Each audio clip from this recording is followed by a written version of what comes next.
Good evening, and welcome to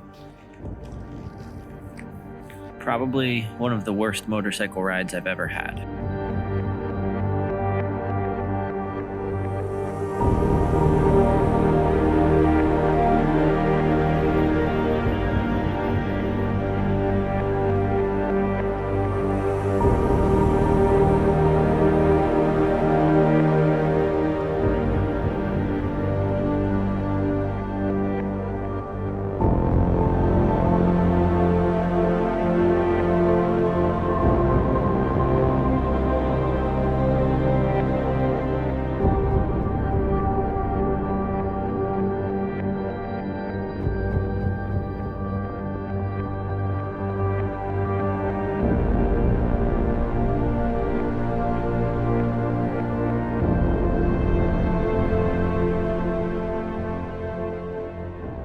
Okay, so that was my very first ride on the Zero SRF. The first thing I decided to do was put the bike through its paces, all the way back to Monterey, California. It seems like a pretty fun adventure, right? I left Los Angeles at about 10 in the morning, and I got home in Monterey at about 11:30 at night.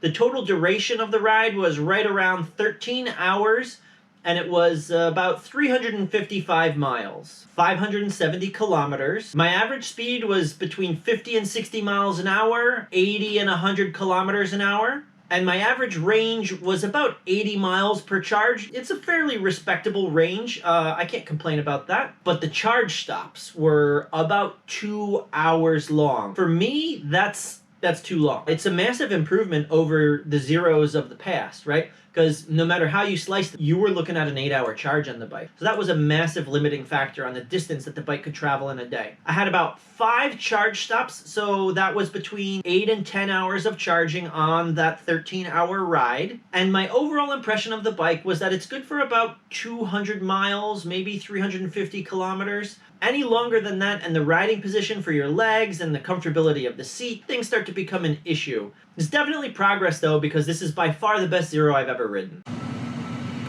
I'm in San Simeon. I apologize for vertical video, but I am actually sort of tethered to the bike right now. I'm riding an SRF, and the phone is so low charged that I need to keep it plugged into the bike. I wanted to see what I could possibly do on the SRF with me legitimately riding the thing on one full charge from Carmel Valley all the way down Highway 1 to San Simeon. I wanted to go to Hearst Castle, but the parking lot was closed. So for the last 3 miles, I was at 1% and rode with hazards on at 25% on the, or 25 miles per hour on the side of the road. Pulled into the Days Inn, and they've let me use the Tesla destination charger. So I'll just be here for the next hour and a half, 2 hours, whatever this thing takes to top up from dead. I stopped several times, probably at least 3 times on the trip down at various points to stretch my legs, turn off and look at the view and take a pretty picture. And also because I was curious if the SoC would recalculate as it tends to do, which it did. I don't trust this thing. Just another quick thought on this while I'm charging here, because I got little else to do but discuss this. I would expect this bike to get between 8 and 9% every 10 minutes. That's what the math dictates, getting 5.7 kilowatts. The first 3 10-minute blocks got way more than that, which again tells me that this bike is severely miscalculating the SoC in the lower stages. I may have actually had as much as 20% left. Something else. It means the bike is giving me incorrect data again. Things did not go as planned on the return trip. Finally left with a full charge out of San Simeon, which is what I wanted to do. Immediately hit strong southbound headwinds. Kept it under 65, but still it seemed to eat a good chunk of the battery. Now I'm just gonna tootle along extremely slowly. All right, plan worked. I ran out at the Carmel Highlands in Big Sur. As always, the tried and true method with any EV is just to drive really slowly, turn down the power, turn off the passive regen, and turn the braking regen on, so you just coast down hills and don't squander any of your precious wind resistance and rolling resistance on regen. So be charging here for a little bit and head on to back home. I've been riding around on Zero's new SRF. I'm very partial to motorcycles that I feel I can manhandle and throw around, which any road bike, gas or electric, is just not going to be. So this is a bit of a different experience for me. It feels like it's going to keep going all the way up past 100 You can get yourself in trouble if you're not careful. And it's very quiet, even more quiet than my FX. I think that's because I have different ceramic bearings in there, but regardless, I very much like the fact that it is quiet. The other thing I like about it is it's comfortable to sit on. I like the fact that the seat is sort of a bucket that it puts you into. And even when you punch it, it doesn't feel like you're going to get jumped off of it. You're going to stick to the bike. But I started feeling after about 45 minutes that it was a little bit on the cramped side for my legs. The pegs felt a bit high and I felt scrunched. The watt-hour per mile, it seems like it's an average over a couple of miles. When you punch it or let off the accelerator of any sort, it doesn't make a difference. I think the biggest question I need to figure out is what its real range is. The SoC gauge seemed to change a lot. Before the major issues with the bike manifested, we had a lot of fun with it. We did wheelies.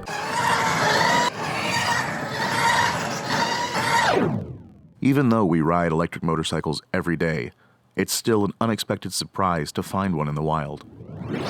We have taken a little delightful ride at the Carmel Valley, and lo and behold, found a wayward SRF. He's got about 6,000 miles on his SRF Premium. He's got the rapid charger, which we're very, very keen to learn more about. We're gonna pump this full of Tesla juice. And we have a new friend to ride with. We have found some friendly local Tesla stations. This is actually the Tesla branded J station, which is very unusual. Oh, talk about that. Oh no, that's jank. I know. This one's been run over a couple of times. Oh yeah. So this with the rapid charger, we expect to see upwards of 11.7 kilowatts. Yeah. Because it should be about 114 amps. This is so exciting! Okay. It's a solid connection there, I think. Yeah! Okay, so this is low power station, 73 amps. Okay, you want to try the other one? The answer is you should, yes. Okay. Yes, please. Be part of this. Check it out. So when you press the button, it does in fact turn it off. Everything operates appropriately here. That's right, the zero doesn't lock. Can you pull that one out for me, Jerry? Cool. All right, let's do it. Let's go. We are pulled into the Folktail Winery, Carmel Valley. Traditionally, this, I know it's broken, I know, I've seen it, has given extremely low power in our previous tests. I've seen as low as 3 kilowatts. Good, contactor click.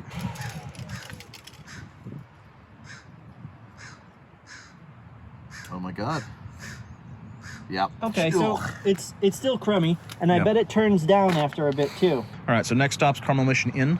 We are at the Carmel Mission Inn. Awesome, awesome hotel. Here with my new buddy Perry. Morgan recorded the other videos. He peeled off at the ranch, and Perry and I are gonna test this adapter here. Perfect. Oh wait, the station is off. See how the light's not on?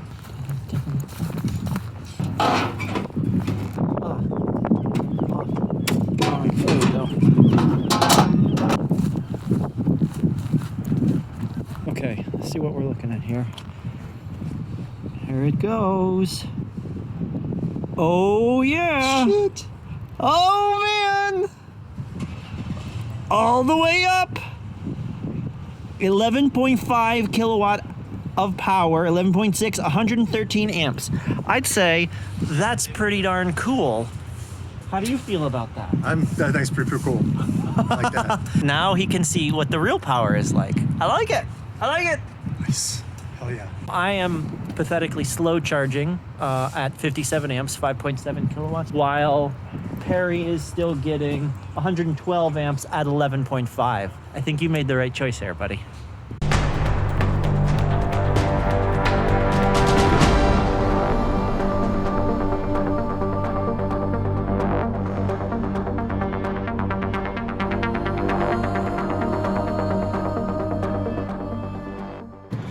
Pulled into King City, 13% on my bike.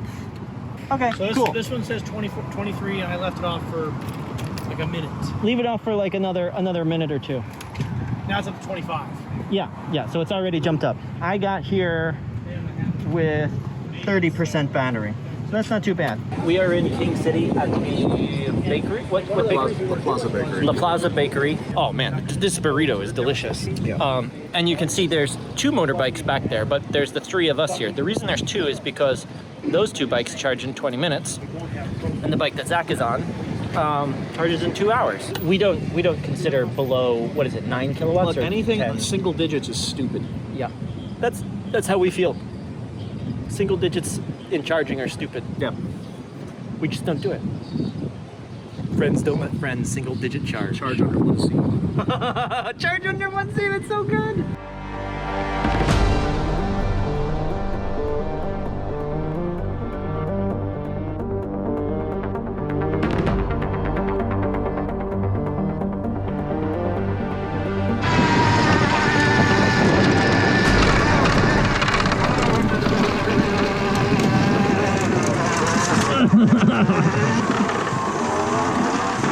All right, so I had 18%. What did you have, Zach? The lowest I heard was 3. Yeah, it's up to 7 now. Okay, so you're up to 7. What did you get here with, Morgan? 2. All right. It's already at 7, which is like, okay, that's Hey, free energy! higher than we were before. It's the aliens! It wasn't aliens. It was, however, time to fix the things on the bike we could. The first task was swapping out the SRF pegs for SRS pegs, which are a bit lower. They can be ordered at your local Zero dealer. See how I put that all in? This thing should really be going the other direction, but it works. And then you can see that this is dropped a little bit, but it might be enough to help Zach and Morgan. I mean, I felt the same way, so we'll see. Yeah, it definitely makes a little bit of a difference. It's not nothing. Let's see what the boys think. You think so?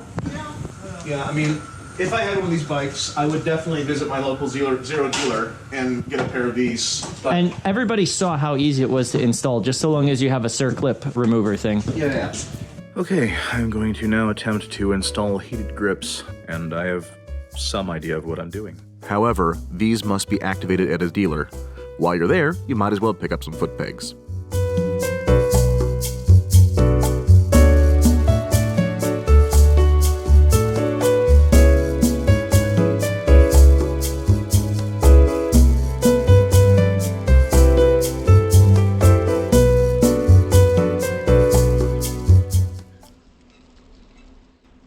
In August 2020, we updated the SRF firmware to version 18.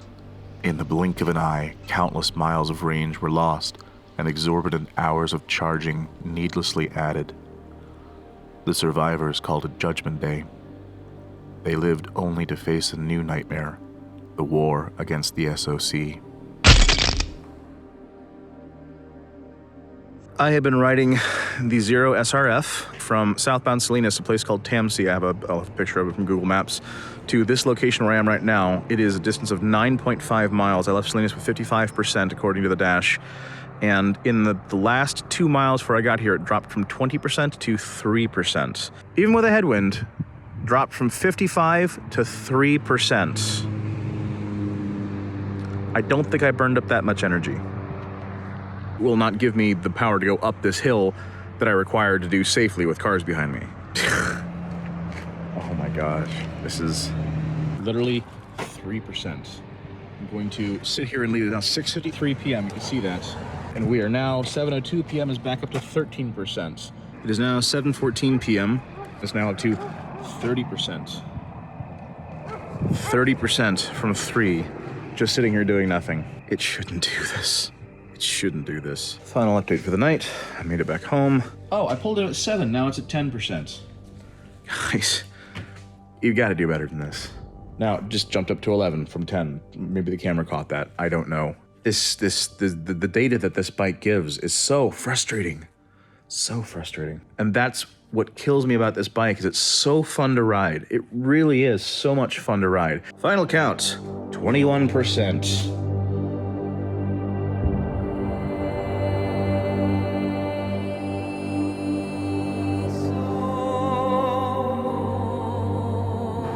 So I'm stopped at a gas station. I've gotten the Monster. I got off the highway because I couldn't get out of the 40 mile per hour range with the rain and it being dark when I stopped. It just wasn't safe.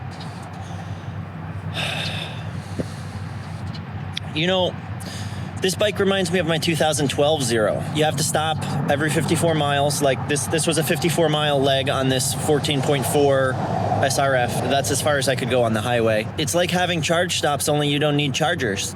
The bike just recalculates its capacity. I don't know what to say about this. My next charge stop, not next, my first charge stop, because this isn't a charge stop, this is a magic stop, is 14 miles away. So I'm just gonna wait until the bike calculates its SoC up far enough that I can likely make it there without having to be stuck at 40 miles an hour on the highway, because there's no other stations. J-plug life, bro. Okay, it has been just over an hour now. I've resuited up. The bike has recalculated to 34%. I had to take a bio break over there. It gave the bike plenty of time to recalculate. The fact that I had the bike on so that the time lapse could capture the ticking up slowed the whole process down. I've never seen it take an hour before. Normally it only takes 20 minutes, but you know, I'm only 54 miles into my trip here, so I've got another 300 or 400 miles of capability for testing this. Hooray, data! Data rules! I've made it to King City. You can see it thinks that it's got 1 hour and 20 minutes to charge up to full. I got here at 1%. That means that the bike has miscalculated its amp hours. It doesn't know how big its own battery is. The reason I say that is because a full charge from 0% to 100% with this Zero SRF Premium should take 2 hours. That's just the physics of the situation with the charger it has and the actual battery capacity on the bike. So that means this thing doesn't know how big its battery is. We'll have the charge point logs to see what the actual energy put into the bike is, because that will give us data points on why it's so screwed up. You guys want to see why I don't like charging in King City? Yeah. Thanks, buddy. I enjoy that. Crack pipe, hooray! Now, this ID here of Salazar, and what looks to be a social security card underneath there, and a couple of other IDs, make it pretty clear that I don't want to be here for this 2-hour charge stop. I guess I could do a partial charge and then move on somewhere else, but I don't trust the bike's SoC to get out of here without an actual full charge. I'm just making sure that nobody's coming. This freaking sketch. I don't like this. I'm not touching anything here because I don't want my fingerprints on any of this stuff. Oh my gosh, come on. Just as a data point, it's taken me about 2.5 hours to go 68 miles. That's because I needed an hour magic charge stop, which means no charger attached. And now I'm stuck in Crackville. I had gotten all suited up, but the bike has been at 100% and charging over 50 amps for quite some time now.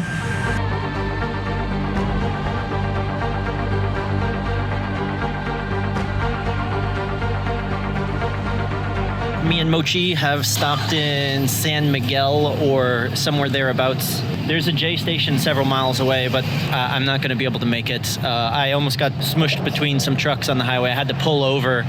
I didn't pull over and stop. What I did was I pulled over and slowed down. No, actually, I didn't slow down.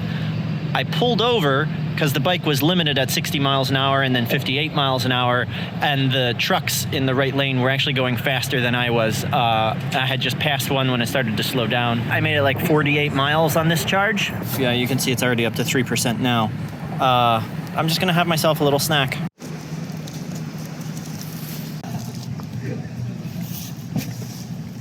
Tasty sandwich. You know, the ride's not so bad. I really like the way the bike handles. I like the way it rides. The SRS foot pegs feel pretty good on it. It's definitely an improvement. I recommend you definitely get an SRS set of foot pegs if you're over like 5'8" or so. I got some pretty sweet tunes. I'm running a Cardo Pack Talk Bold. You can see this little guy right here. That's what I use. Sounds really awesome. This one has JBL speakers in it, so it's got really nice bass. Rocking out to some of my parents' music, you know, classic rock, old school stuff, Genesis, whatever's on my free Spotify account. But this magic charging sucks. The ride and the wheelies don't make up for the magic charging. The bike is recalculated itself now after about 20 minutes to 29%, which is more than enough to make it to my next charging station safely. Hooray, magic charges! Woot.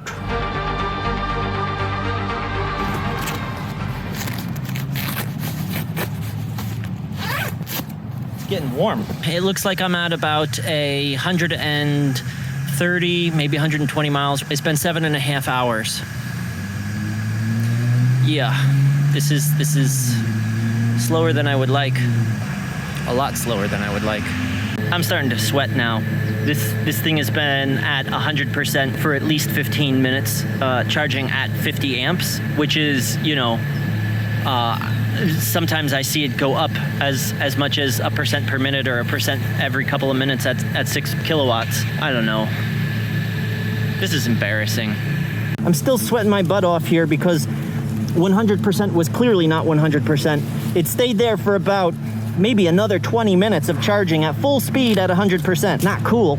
And obviously, you know, I ragged on this one guy who's like, oh, I can charge my bike in 40 minutes from 0 to 100. Well, now I know why. It doesn't tell you what's really happening. So people think that they're getting charges like that. Great marketing, unless you know what's actually happening behind the scenes. And I think what I'm gonna do is actually just ride like 40-mile increments like I'm on a really old Zero and charge up that way, because it'll probably be a better experience for me that way. And I'm tired of starting to get upset at this bike for its shortcomings, because it has a lot of really great things about it, and I'd rather just enjoy the bike for the things that are good as opposed to forcing myself to experience the things that are total and utter extending oh so near, kinda lose my mind.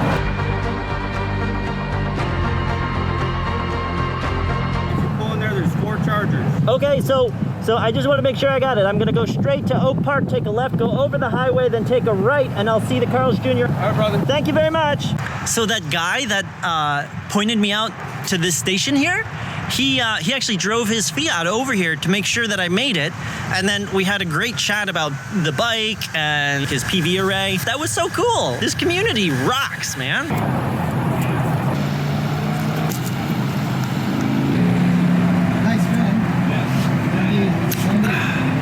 Thinking about this day so far, it's been a pretty rough ride.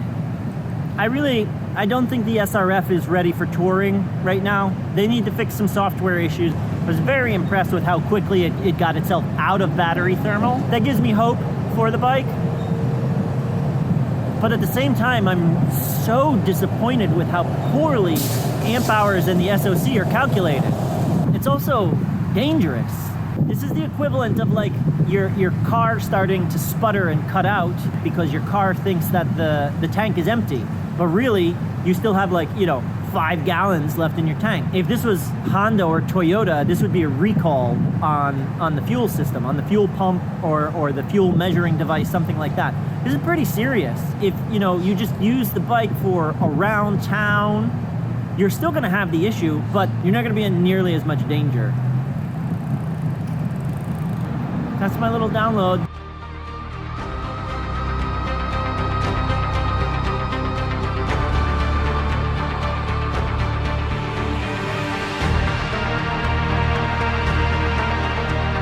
I'm at the Chumash Casino. Chumash has been a favorite place of mine for a really long time. But, you know, haven't been able to stop here very much because I never use J-plugs and that's all they have here. I'm gonna go into the casino. I gotta go pee, maybe get some caffeine. I've been on the road now for 12 hours. I'm tired. If you go ahead and take your glasses and your mask off for me, and then just lean forward to get your eyes in the circles there. What's your shirt right now? There. Awesome, thank you. Give me a sticker. I'm not gonna open this in here because there's way too many people without their masks on at the machines. I'm really, really beat. This is like iron butt duration, but not iron butt distance. I had a Red Bull, but I mean, I feel more awake. I guess before I was almost falling asleep on the bike. I got 143 more miles to go. I'm thinking this might be like a 20-hour ride. How am I supposed to review this bike positively? This is so ridiculous. I don't know how this stuff happens. Like, how could you let this firmware out?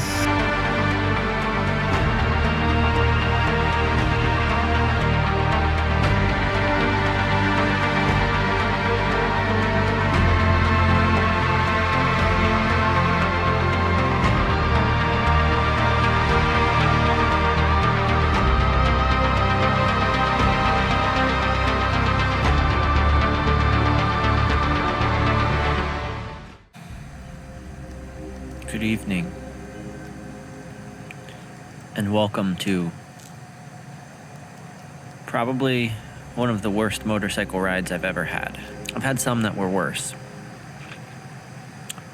but I died in both of them. I've had two that were worse, just to be clear. I need to lay down and get some sleep. I'm on hour number, I can't count anymore. 5:40 a.m. and it's 8:40 p.m. now. I'm on hour 15. I'm probably going to be here for an hour and a half. So that'll be 16 and a half hours to get to Ventura from Monterey. I don't think that's acceptable. I'm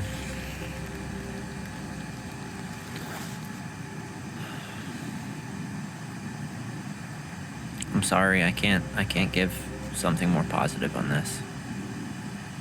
I don't know what to say.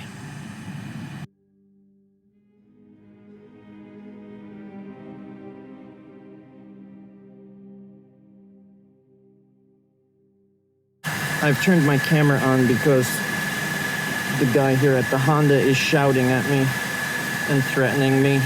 Based upon the attitude that he's been giving, I thought it would be best to at least have the camera on. Get the off our property. I already told you, sir, I am. Unplug it now and get the off our property. I have been really nice to you, waiting for you to pack up all your tampons. You mean- Get the off the property. Sir, I already explained I am, and you've been watching me. I haven't done anything rude. There's no reason for you to be yelling at me like that. Whoa, don't touch my bike! I'm not the one who bought a girl's bike, but So you're telling me I have a girl's bike? I hope you're glad that that was all recorded.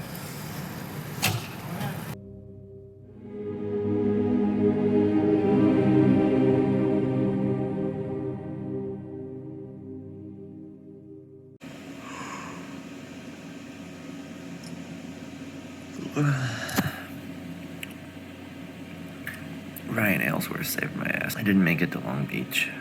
I ended up stopping in Hollywood. Ryan gave me a place to crash. Put some food in my belly. Man.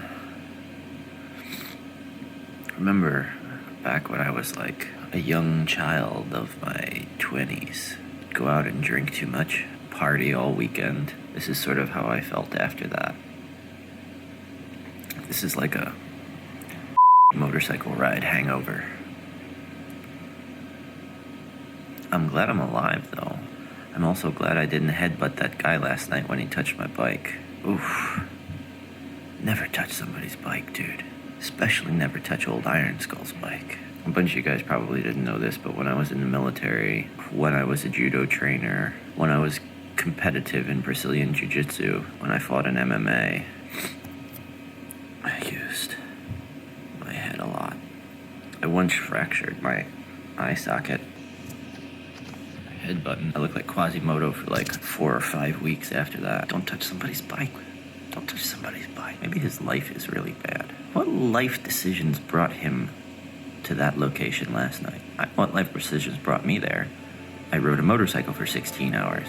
I'm insane. A quick flight home gives us time to reflect on a ride such as this. One thing has been made abundantly clear to us. In its current state, this bike is not reviewable, and any attempt to do so would be unfair. Zero's customer service is often under the microscope. We want to make it absolutely clear the current problems we experienced on the bike are not their fault. This is a software engineering issue. When the problems we have shown here are resolved, we will be eager to do a proper review on this otherwise fun bike. If you enjoyed this video, please like and subscribe, and consider checking out our Patreon for exclusive content. Thank you.